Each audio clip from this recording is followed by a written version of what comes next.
السلام علیکم ورحمۃ اللہ وبرکاتہ۔ سامعین محترم، آج آپ حضرات کے سامنے اپنا ایک درد دل ہے وہ بیان کرنا چاہتا ہوں کہ وہ امام مسجد جو آپ حضرات کے ساتھ اس کا تعلق ہوتا ہے اور آپ مقتدی ہیں یا انتظامیہ مسجد کے ہیں یا متولی مسجد کے ہیں، تو میرے معاشرے کے اندر اور میری معلومات کے مطابق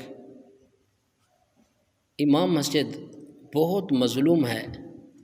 اور بہت بڑا ظلم ہوتا ہے ان کے ساتھ۔ آپ دیکھتے ہیں کہ جب مسجد میں پیسہ جمع ہو جاتا ہے نا، انتظامیہ مسجد مشورے کے لیے ایک جگہ پہ بیٹھتے ہیں اور دیکھتے ہیں کہ اب پیسہ 5 لاکھ 10 لاکھ مسجد کا جمع ہو چکا ہے۔ مشورہ یہ ہوتا ہے کہ لیٹرین نہ بنایا جائے، یا مینار کو گرا کر اور نیا بنایا جائے، یا یہ فرش توڑ کے پتھر لگایا جائے،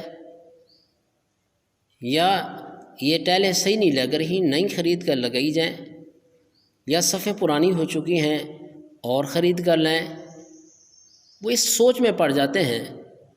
لیکن ان میں سے کسی کے ذہن کے اندر یہ بات بھی نہیں آتی کہ آیا امام مسجد کی تنخواہ کے اندر بھی کوئی اضافہ کر دیا جائے، مؤذن جو مسجد کا ہے اس کی تنخواہ کے اندر کوئی اضافہ کر دیا جائے، جو مسجد کا خادم ہے اس کے معاوضے کے اندر بھی کوئی اضافہ کر دیا جائے، ان کو کوئی سہولت دی جائے۔ لیکن میرے معاشرے کے اندر یہاں تک بھی سننے کو ملا ہے کہ ایک امام مسجد نے انتظامیہ مسجد سے کہا کہ شادی ہے اور مجھے 10,000 کی ضرورت ہے، آپ ایڈوانس دے دیں تو مہربانی ہوگی۔ جواب کیا ملا کہ مولوی صاحب اگر ایڈوانس تنخواہ آپ کو چاہیے تو مسجد اور ڈھونڈ لو۔ کتنی بڑا ظلم ہے، کتنی بڑی زیادتی ہے۔ تو اس لیے کوشش فرمائیں جتنا ہو سکے اپنے امام مسجد کے ساتھ، مؤذن کے ساتھ، مسجد کے خادم کے ساتھ۔ پہلے نمبر پہ تو تنخواہیں بالکل نہیں ہیں، نہ ہونے کے وہ برابر ہیں، اور جو ہیں وہ بھی وقت پہ نہیں دیتے، اور آپ اس تنخواہ کے علاوہ اپنی جیب سے جتنا ہو سکے زیادہ سے زیادہ ان کے ساتھ تعاون فرمائیں۔ میں بارہا یہ سوچتے رہتا ہوں کہ نماز پڑھنے والے، تہجد گزار، نیک آدمی، دیندار لوگ، انتظامیہ مسجد کے، متولی مسجد کے لوگ، اگر اللہ تعالیٰ نے ان کو پکڑا تو میرے ضمیر کہتا ہے کہ ان کی پکڑ ہوئی تو صرف اس وجہ سے ہوگی کہ اپنے امام مسجد کا یہ خیال نہیں رکھتے تھے۔ اس کو حقیر سمجھنا اور اس کو نوکر سمجھنا اور اس کے بے حرمتی کرنا۔ تو اس لیے کوشش فرمائیں کہ کہیں ایسا نہ ہو کہ پھر آپ کی جو عبادات ہے ساری کی ساری عبادات آپ کے منہ پر مار دی جائے۔ تو اس لیے امام مسجد العلماء ورثۃ الانبیاء،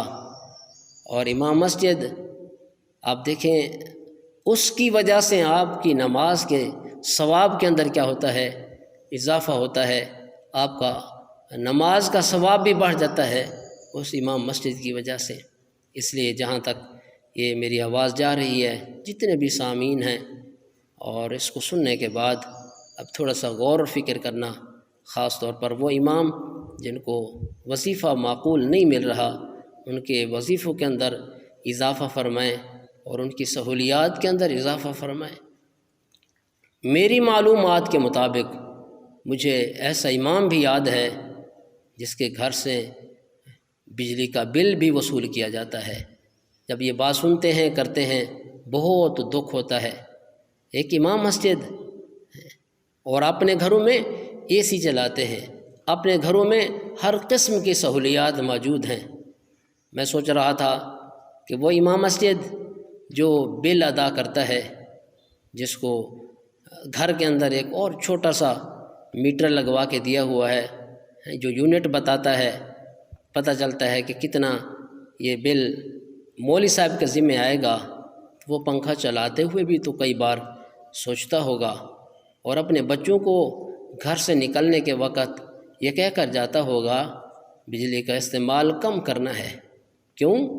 کہ بل زیادہ آئے گا، مشکل ہوگا، تو اس لیے اتنی بڑا ظلم ان پہ نہ کریں۔ اگر آپ یہ کر رہے ہیں تو معافی مانگیں، توبہ کریں، استغفار کریں، اور اپنے امام مسجد کے ساتھ، مؤذن کے ساتھ، مسجد کے خادم کے ساتھ جتنا ہو سکے زیادہ سے زیادہ تعاون فرمائیں۔ اللہ آپ کو جزائے خیر عطا فرمائے۔ وآخر دعوانا ان الحمد للہ رب العالمین۔